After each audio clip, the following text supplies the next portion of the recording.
membuat perbincangan tentang tajuk kumpulan selepas buat kumpulan WhatsApp dan semua orang setuju dengan memilih kemurungan sebagai tajuk tugasan.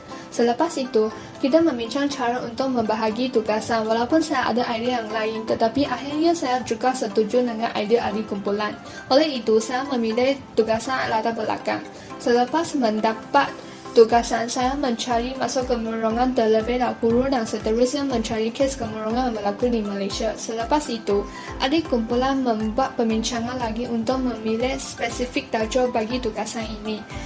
Selepas semua orang setuju dengan tajuk kemurungan dalam kalangan pelajar institusi pengajian tinggi, saya bermula mencari maklumat yang berkaitan dengan tajuk tersebut.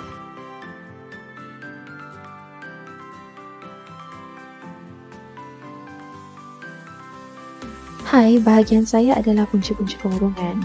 Jadi antara masalah yang saya hadapi semasa mencari punca kemurungan adalah kerana saya mencari fakta-fakta yang sahih mengikut saintifik, kajian dan statistik. Tapi dalam Google banyak menunjukkan maklumat yang berdasarkan pandangan dan pendapat sahaja. Itu sahajalah masalah yang saya hadapi. Sekian, terima kasih. Ini merupakan sumber-sumber yang kami gunakan untuk mencari maklumat mengenai punca-punca kemurungan.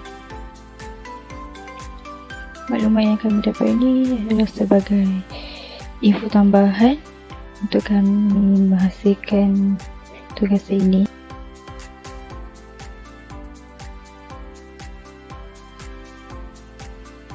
Proses pertama bagi pencarian kesan kemurungan dalam kalangan mahasiswa ialah pembahagian tugas melalui komunikasi apps WhatsApp.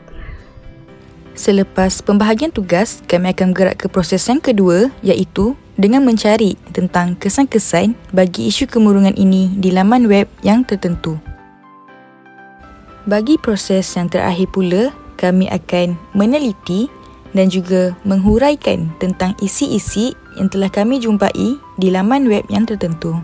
Manakala cabaran dihadapi semasa pencarian tugas, kesan kemurungan dalam kalangan mahasiswa ialah mencari isi atau data yang sahih tentang kesan kemurungan.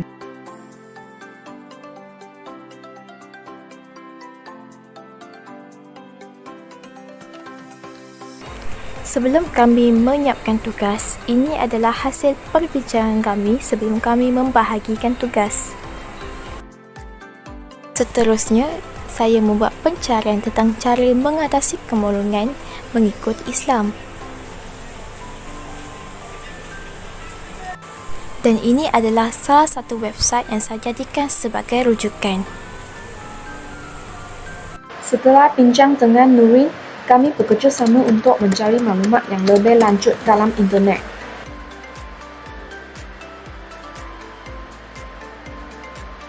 Dalam proses mencari maklumat, kita juga menghadapi gangguan internet.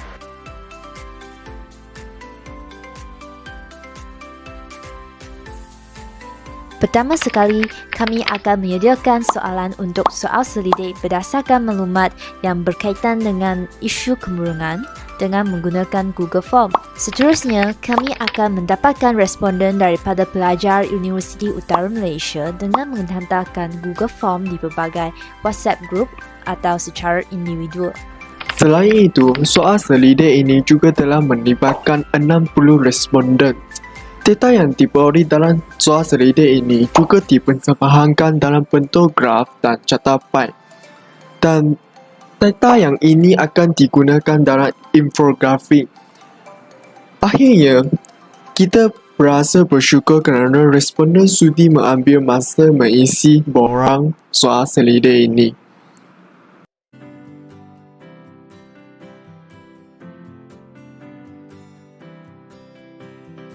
Untuk proses interview ni, langkah yang pertama ialah mengenal pasti objektif kajian dan seterusnya memikir tentang soalan-soalan yang ingin tanya dalam interview.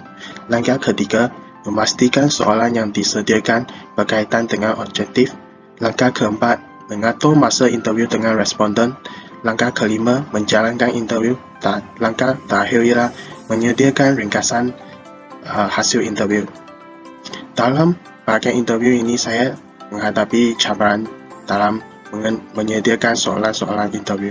Kerana saya perlu memastikan soalan yang disediakan adalah berkaitan dengan objektif kajian kami.